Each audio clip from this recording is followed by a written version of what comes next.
Welcome everyone, and thank you for being here today. I'm excited to introduce our presentation on the topic of amending the basis in inheritance cases. On this first slide, we see the Copyright 2025 by Continuous Learning Development. The slide features a table illustrating a scenario involving heirs, such as a mother and paternal uncles, and how the basis is adjusted when there's a fracture in the case, meaning the shares cannot be evenly distributed according to the initial basis. We'll explore how, in such situations, the basis is subject to adjustment, which essentially means that a smaller portion is assigned to a larger number of heirs. This concept is crucial for understanding how inheritance shares are managed when distribution isn't straightforward. Throughout this presentation, we'll look at examples and principles to clarify this process. So, let's dive in and understand how amending the basis works in these complex cases. Copyright 2025 by Continuous Learning Development. Today, I'll walk you through 4 basic terms we use when checking the relationships between numbers, especially when we're amending the basis. First up is similitude, or altamethal. This refers to cases where the two numbers are exactly the same, like 2 and 2. It's a straightforward relationship, but it's fundamental because it shows equality. Next, we have factorial, or altadical. This is when one number can be divided by another without leaving a remainder. For example, 6 and 3. Since 6 divided by 3 equals 2, they share this factor relationship. It helps us understand divisibility and common factors. The third term is concurrent, or altawafuk. This occurs when both numbers can be divided by some other number besides 1 and themselves. For instance, 4 and 6 can both be divided by 2. This concept is important because it shows a common divisor other than the trivial ones, indicating some form of shared factors. Finally, we have dissimilitude, or altabion. This is when the two numbers don't share any of these relationships, like 2 and 3. They are neither equal, nor does one divide the other, nor do they share a common divisor besides 1. Recognizing these relationships helps us analyze how numbers relate to each other in different contexts, which is key to understanding their behavior in broader mathematical concepts. Let's now look at how to amend the basis when a fracture occurs in a case. You see, sometimes, the division among heirs isn't straightforward. There might be a group of heirs sharing a portion of the estate, or even multiple groups involved. When such a fracture happens within one group, it's important to examine the relationship between the number of heirs, or heads, and the assigned shares. There are 2 key concepts here. At-tawafuk, which means the shares and the number of heirs are in harmony or concur, and at-tabyan, which indicates dissimilarity or dissonance between them. Understanding whether the relationship is at-tawafuk or at-tabyan helps us determine the correct way to proceed with the division. It's a crucial part of ensuring the distribution is fair and aligns with Islamic principles. So, in essence, identifying these relationships guides us in making the necessary amendments to the basis of division, especially when complexities like fractures in inheritance arise. This helps us maintain the integrity and fairness of the process throughout the overall distribution. Welcome to Slide 4.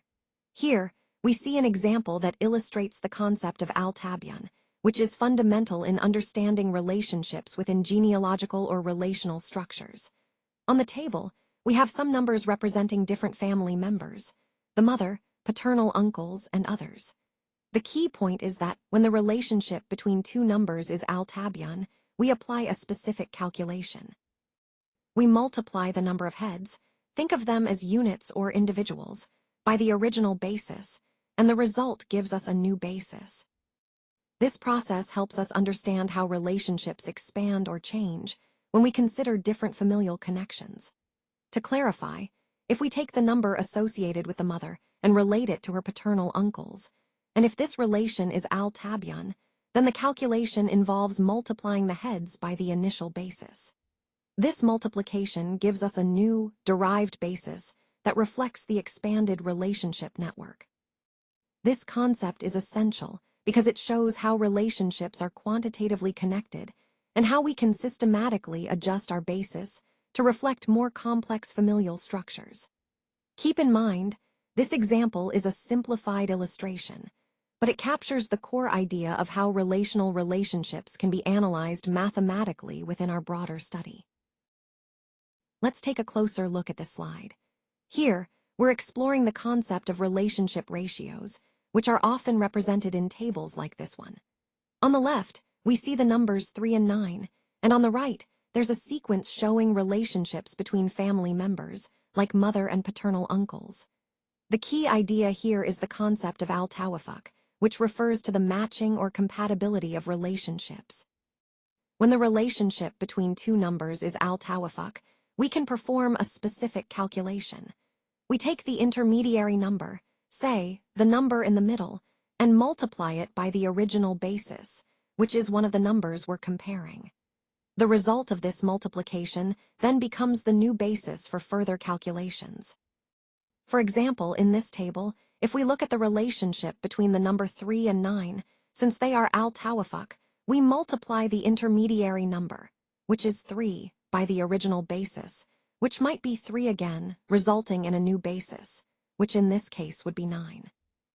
This concept is particularly useful when analyzing relationships or ratios in complex family trees or other relational structures. It helps us understand how different parts relate to each other through these multiplicative processes. By mastering this, we gain a clearer picture of how relationships are interconnected and how to quantify them mathematically. So overall, this slide emphasizes the importance of recognizing these ratios and understanding how to manipulate them through multiplication, especially when the relationships are al-tawafuk. This forms a foundational part of our broader study of relational mathematics and its applications. When a fracture occurs in two groups, there are specific steps we follow to address the situation. First, we examine the relationship between the number of heads and the assigned share. This relationship can be either at tawafuk, which means they are at the same level or in concurrence, or at tabyun, indicating dissimilarity or divergence. If the relationship is at tabyun, meaning they differ, we take the number of heads. But if it's at tawafuk or in agreement, we take the intermediary number, that is, the middle value between the two. Next, we check the relationship between these two numbers we've identified, the heads or the intermediary, by comparing them. This step helps us understand how to proceed with the distribution or resolution of the shares. This process is crucial because it ensures we handle the distribution fairly and accurately, based on the specific relationship between the groups involved. It's a key part of maintaining justice and correctness in our calculations. Now let's take a closer look at this table. Here, we have some numbers that are labeled as taken numbers, and you'll notice they're presented in fractions and whole numbers. The key concept here is the relationship called at tamathal, which is essentially a proportional relationship. What this means is, if two numbers are at tamathal, then one of them can be multiplied by a certain basis, and the result becomes the new basis.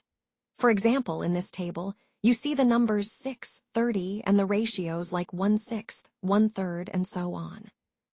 Let's focus on how these relationships help us understand kinship or family structures. When the relationship is at tamathal, we're talking about a proportional connection, which can help us calculate or predict other related numbers within the family context. An important point is that this concept allows us to work with ratios and scale them up or down, maintaining the relationship, which is crucial in complex kinship calculations. In the broader scope of our presentation, understanding at tamathal helps us grasp how these relationships scale and how they can be applied practically, whether in inheritance, family trees, or other social structures. So, keep in mind that this proportional relationship is a foundational concept that underpins many of the calculations and relationships we're exploring. Let's take a closer look at this table of taken numbers. As you can see, it starts with the number 6, which is our initial basis. Moving to the next row, we see 24, which represents a taken number associated with that basis. Now, notice the fractions like 1/6 and 1/3. These are ratios that represent relationships, such as a mother being 1/6 of a larger group, and 4 maternal half-siblings representing 1/3. The key concept here is what we call attactical, or the overlapping relationship between these numbers.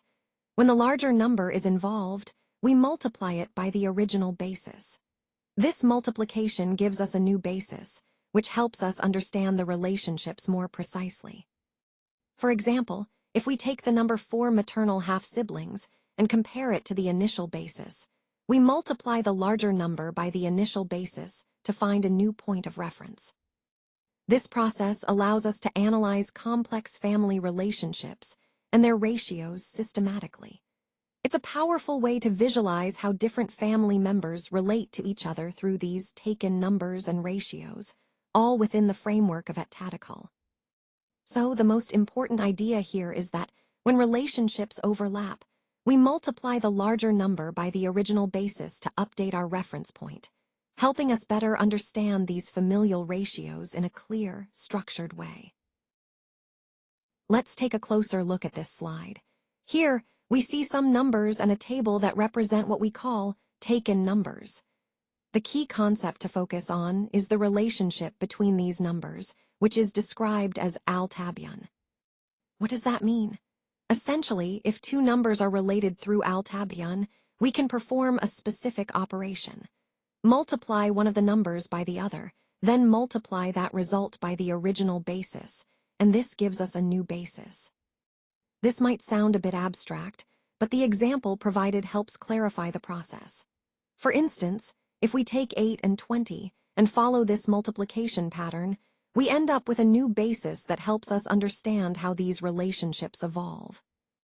The important takeaway here is understanding how these relationships work mathematically, as they connect to the broader theme of continuous learning and development. By mastering these concepts, we can better analyze complex relationships and systems, which is vital for our ongoing growth and problem-solving skills. Now let's take a closer look at the table on the slide. We see some numbers, like 4, 80, and taken numbers, which represent different relationships or shares. For example, there's a quarter or a fourth, indicated by a quarter, and references to 4 wives, 1 paternal uncle, and so on. These numbers help us understand how shares are calculated in specific relationships. The key concept here is attactical, which is a method of distribution. When the relationship between these numbers is attactical, the process involves multiplying the intermediary number by one of the other numbers, then multiplying that result by the original basis to get a new basis. This might sound complex, but it's essentially a way to adjust shares proportionally based on relationships. Let me give you a quick example. Imagine the intermediary number is 10, and we multiply it by 4, the number associated with wives. Then, we multiply that result by the original basis, say 80. The outcome will be our new basis for further calculations. This process ensures that shares are calculated accurately, respecting the specific relationships involved. These calculations are crucial because they help us distribute shares fairly according to Islamic inheritance laws. Understanding how to apply attactical ensures that we handle complex cases correctly, maintaining fairness and compliance with the rules we've been discussing throughout this presentation. So, in summary, the most important concept here is how attactical involves multiplying intermediary numbers and bases to arrive at the correct shares. Remember, this method is essential for dealing with relationships that require proportionate distribution, making our calculations both precise and fair. Let's take a closer look at what happens when a fracture occurs in more than 2 groups. The first step is to examine the relationship between the number of heads and the number of shares in each group. We do this through concepts like attawafuk, attactical, attamathal, and attabion, just as we discussed earlier in the previous section. These are key ideas that help us understand how the groups relate to each other. Next, we need to check the relationship between 2 results, specifically, the result we've obtained from this analysis and the next take number. This step helps us understand how these relationships influence the overall structure. Finally, we multiply the final result by the original basis. This multiplication gives us a new basis, which we can see as an updated foundation for further calculations. To clarify this process, there's an example on the slide that illustrates how this multiplication works in practice. Overall, these steps are essential for handling complex fractures involving multiple groups, ensuring we accurately determine the relationships and update our basis accordingly. Let's take a moment to look at these numbers and understand what they represent. On this slide, we see a table showing different family relationships and some associated numbers. For example, the first row shows 6 and 60, which are labeled as taken numbers. This might seem a bit abstract at first, but think of it as a way to quantify relationships or inheritance shares. Moving down, we see fractions like 1/6 and 1/3, which are linked to specific family members, like a grandmother and maternal half-siblings. These fractions help us understand the proportion or share of something, maybe inheritance or responsibilities, that each relative holds. For instance, 1/6 could represent a share of an estate or a certain obligation. Notice the labels next to the numbers, such as grandmother, maternal half-siblings, and paternal uncle-son. These are key relationships that influence how resources or responsibilities are divided within a family. The numbers next to them, like 2, 5, 10, or 20, could indicate counts, values, or specific shares assigned to each. The overall point here is to illustrate how different family members are connected through these relationships and how their shares or roles are quantified. By understanding these key relationships and their numerical representations, we gain a clearer picture of familial distributions, which is essential when we think about inheritance laws, responsibilities, or even social dynamics. Remember, the most important takeaway is that these relationships and their corresponding numbers form the basis for many legal and social decisions within families. They help us understand the structure and the proportional contributions or rights of each family member. This understanding ties back to our overall theme of family dynamics and inheritance planning.